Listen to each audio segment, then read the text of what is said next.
बालेन सरकारले शासकीय सुधारमा हालसम्म जारी गर्यो 40वटा निर्देशन। शपथपछि रविले भने राजसभा परिपक्व भएर अघि बढ्नेछ। राजसभाको उपसभापतिमा सुविता गौतम र महामन्त्रीमा विपिन आचार्य निर्वाचित। राजसभाको सहमहामन्त्रीमा असीम शाह, हरि ढक्काल र निशा डाङ्गी निर्वाचित। राजसभाको पदाधिकारी निर्वाचनमा 1670 जना प्रतिनिधिले गरेनन् मतदान।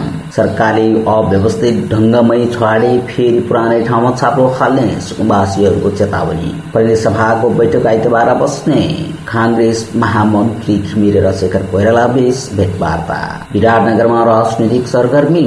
कोइराला निवासमा प्रचण्ड माधव नेपालद्वारा शेखरसँग सामूहिक संवाद। कार्यकर्तालाई प्रचण्डले भने एमालेसँग सहकार्य हुँदैछ, मेरो अन्तिम क्रमभङ्ग हेरेर अघि बढ्नुहोस्। रेबिस खोपको संकटारण काठमाडौँ महानगरद्वारा ट्रिको अस्पताललाई खोप सहयोग। बर्ड फ्लू नियन्त्रण गर्न उपत्यका सहित 11 जिल्लामा प्राविधिक टोली परिचालन। उच्च सतर्कता अपनाउन विभागको आग्रह। राजसभा महाधिवेशनमा 50 करोड रुपियाँ भन्दा बढीको व्यापार। बाल सामाजिक सञ्जाल नियन्त्रण कडा बनाउँदै अस्ट्रेलिया। उत्तर कोरियाली नेता किम जोङ उनले देशको सैनिक क्षमतालाई अझ आक्रामक र विनाशकारी बनाउन आह्वान। 15 सदस्यीय आईसीसी पुरुष क्रिकेट विश्वकप लिग 2 का लागि नेपाली राष्ट्रिय क्रिकेट टोलीको घोषणा।